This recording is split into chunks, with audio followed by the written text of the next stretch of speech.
मैं प्रवीण गोयल फिर से आपका स्वागत करता हूं गणेशा स्टडी कॉन्सेप्ट में, है ना।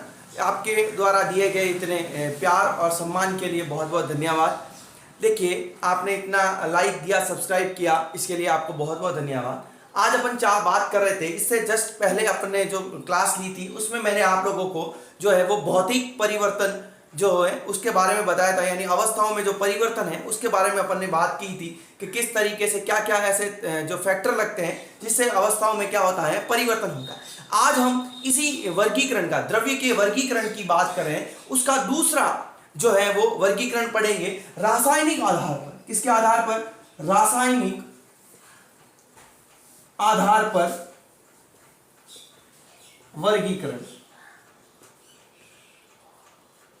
रासायनिक आधार पर वर्गीकरण मैंने आपको प्रारंभ में ही इसका एक फ्लो चार्ट बना करके बताया था। उसमें मैंने कहा था कि रासायनिक आधार पर अगर मैं वर्गीकरण की चर्चा करूं तो मैंने कहा था इसको हम दो प्रकार में बांटते हैं। पहला प्रकार मैंने कहा था शुद्ध पदार्थ, है ना। तो आज अपन एक बात करेंगे इसके शुद्ध पदार्थ के बारे में।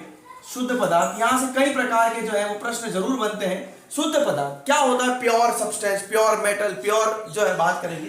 देखिए, शुद्ध पदार्थ का अर्थ होता है ऐसे पदार्थ या ऐसे द्रव्य जो केवल एक ही प्रकार के जो परमाणुओं से मिलकर बने होते हैं, एक ही प्रकार के पदार्थ से मिलकर बने होते हैं, है ना। और हम ये कहते हैं कि उन्हें किन्हीं, ये सबसे अच्छी बात ये है कि इन्हें किन्हीं भौतिक परिवर्तनों द्वारा जो है वो तोड़ा नहीं जा सका, अलग नहीं किया। भौतिक प्रक्रमों द्वारा, ये याद रखिएगा, भौतिक प्रक्रमों द्वारा पृथक नहीं किया जा सकता, पृथक नहीं किया जा सकता। किसी भी भौतिक का जैसे पीट करके, तोड़ करके, है ना, ऐसे अलग नहीं किया जाता। एक उदाहरण देखते हैं अपन लोग। इसके उदाहरण बहुत से, जैसे हाइड्रोजन, ऑक्सीजन, है ना, एल्यूमिनियम, सोना, चांदी, ये सारे सिंबल है। सिल्वर, सोना, चांदी, तांबा, ये सारे क्या है? ये इनको हम क्या कहेंगे? शुद्ध पदार्थ, एक ही प्रकार के। देखो, एल्यूमिनियम में सारे एल्यूमिनियम होंगे, है ना। सोने के कण, सारे सोने के कण होंगे। चांदी में सारे चांदी के कण है। आयरन ले लो, ऑक्सीजन, आयरन ले लेते हैं, है ना। यहां से अब यहां से एक चीज है, देखिए अपने पास एक उदाहरण है। मैं कहता हूं शर्करा, शक्कर, जिसको आप कहते हो ना ग्लूकोज। क्या फॉर्मूला होता है? फॉर्मूला होता है C6H12O6। अब आप यहां कहोगे तीन प्रकार के परमाणु, जैसे कार्बन भी है, हाइड्रोजन भी है, ऑक्सीजन, परंतु ये क्या है? एक निश्चित अनुपात में है। क्या है? निश्चित अनुपात में। और उसी ये बात कि इसे आप किसी भौतिक प्रक्रमों द्वारा अलग नहीं कर सकते। ना कार्बन को अलग कर सकते, ना हाइड्रोजन को अलग कर सकते, ना ही ऑक्सीजन को अलग। तो इन्हें हम क्या कहते हैं? शुद्ध पदार्थ, जो केवल एक ही प्रकार के परमाणुओं से मिलकर के बने होते हैं। अब हम देखते हैं इसके दो प्रकारों के बारे में। हमने ये कहा था कि सर शुद्ध पदार्थ जो होते हैं वो मुख्य रूप से हम कहते हैं दो प्रकार से बांटा जाता है। कितने प्रकार से? दो प्रकार से। एक कहा जाता है तत्व और दूसरा हमने कहा था योगी। क्या है? तत्व और योगी। आज हम चर्चा करेंगे तत्व पर, है ना। तत्व अगली क्लास में आपको यौगिक के बारे में भी बताऊंगा। तत्व क्या है? बहुत महत्वपूर्ण चीज है। तत्व का अर्थ होता है एक ही प्रकार के परमाणुओं या अणुओं से मिलकर के बना होता है। कितने? एक ही प्रकार के, एक ही प्रकार के परमाणुओं या कणों कह सकते हैं, परमाणु या अणु हो सकता है, अणु से बना द्रव्य जो है वो क्या कहलाता है? तत्व कहलाता है। क्या आप इसे अलग कर सकते हो? बिल्कुल नहीं। जैसे उदाहरण बताऊंगा मैं आप लोगों को। हम कहेंगे इन्हें ना तो भौतिक और भौतिक व रासायनिक प्रक्रमों द्वारा, रासायनिक प्रक्रमों द्वारा अलग नहीं किया जा सकता, अलग नहीं किया जा सकता, अलग नहीं किया जा सकता है। अब हम देखिएगा कुछ उदाहरण देखते हैं। जैसे मैंने कहा सर हाइड्रोजन, ये सारे इसी में आते हैं, हाइड्रोजन, ठीक है सर। और क्या है? ऑक्सीजन, फिर एल्यूमिनियम, सल्फर, फास्फोरस, सोना, चांदी, तांबा, सारे क्या है? तत्व के अंतर्गत आते हैं, ठीक है सर। अब यहां से देखिए एक बात करते हैं क्या ये तत्व, देखो एक ही प्रकार के तत्व की अगर मैं बात करूं तो सभी परमाणु समान होंगे, लेकिन अगर मैं दो भिन्न भिन्न प्रकार के तत्वों की बात करूं तो इन दोनों के जो परमाणु है वो भिन्न होंगे। ऑक्सीजन में ऑक्सीजन का परमाणु होगा, जबकि एल्यूमिनियम में एल्यूमिनियम का परमाणु।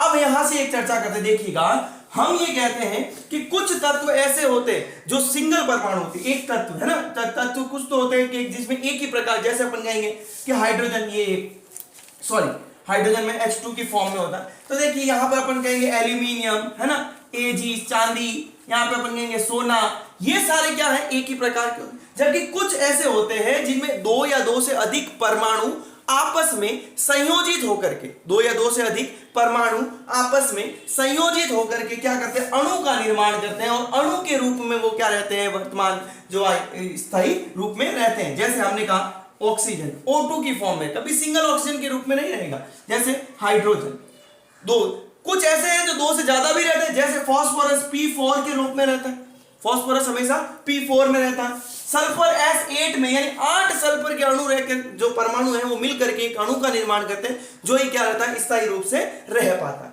ठीक है सर, ये सब जो है वो तत्व के अंतर्गत आते हैं। अब तक हम अगर बात करें अपनी आवर्त सारणी में, देखिएगा आवर्त सारणी में अब तक अगर चर्चा की जाए तो लगभग 118 तत्व खोजे जा चुके हैं, 118 तत्व खोजे जा चुके हैं, जिसमें से हम कहेंगे 92 तत्व 92 तत्व क्या है, प्राकृतिक है। क्या है, प्राकृतिक। और इसके बाद जितने भी तत्व खोजे गए वो मानव द्वारा प्रयोगशाला में खोजे गए। कहां खोजे गए हैं, प्रयोगशाला में, यानी लैब में बनाए गए हैं। इसीलिए इन तत्वों को क्या कहा जाता है, कृत्रिम तत्व कहा जाता है।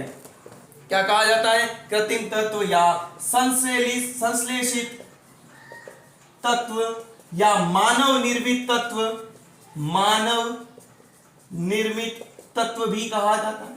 अब कहां से एक इनका एक शब्द है, 92 पे आता है यूरेनियम। क्या आता है, यूरेनियम। तो इन 92 के बाद आने वाले तत्व को परा यूरेनियम तत्व कहा जाता है। ये याद रखिएगा। किसके बाद, मैं आवर्त सारणी वाला जब बात आएगी तब आवर्त सारणी समझाऊंगा आपको। परा यूरेनियम तत्व क्या कहा जाता है, परा यूरेनियम तत्व, ये याद रखिएगा। यानी परा यानी यूरेनियम के बाद आने वाले तत्वों को क्या कहा जाता है, परा यूरेनियम तत्व कहा जाता है। अब हम एक बात करेंगे, देखिए तत्व जो सामान्य रूप से जो आवर्त सारणी में मिलते हैं वो मुख्य रूप से आपको 3 प्रकारों में मिलेंगे। कितने प्रकारों में मिलेंगे, एक मिलेगा धातु, दूसरा मिलेगा आपको अधातु, और तीसरा मिलेगा आपको उपधातु। देखिए इन तीनों प्रकारों में आपको क्या मिलेंगे, धातुओं के रूप में मिलेंगे, अधातु के रूप में मिलेंगे और उपधातुओं के रूप में मिलेंगे। ये प्रश्न बना है कॉम्पिटिटिव एग्जाम में, आवर्त सारणी में सर्वाधिक मात्रा में पाए जाने वाले तत्व कौन से होते हैं, धातुएं होती हैं, सबसे ज्यादा धातुएं पाई जाती हैं, है ना। उसके बाद अधातुएं और सबसे कम उपधातुएं पाई जाती है। ये याद रखिएगा आप लोगों को। तो अगले क्लास में मैं आप लोगों को धातु, अधातु और उपधातु के बारे में, इनकी प्रॉपर्टीज के बारे में, गुणधर्मों के बारे में बताऊंगा, और आपको बताऊंगा कि आवर्त सारणी में ये कहां स्थित होते हैं, कैसे स्थित होते हैं, आवर्त सारणी को कैसे बांटा गया। आवर्त सारणी से डिस्कशन अपन अगले बात में करेंगे, ताकि अपने को तत्व के बारे में हो सके। तो आपको ये लेसन अच्छा लगे तो लाइक करें, सब्सक्राइब करें और शेयर करें, और ज्यादा से ज्यादा अपने फ्रेंड्स को शेयर करें, ताकि इस लॉकडाउन की स्थिति में उनका भी जो है वो विज्ञान विषय से रिलेटेड इनकी जो है वो स्टडी हो पाए और वो अपने भविष्य में अच्छा कर सके। धन्यवाद।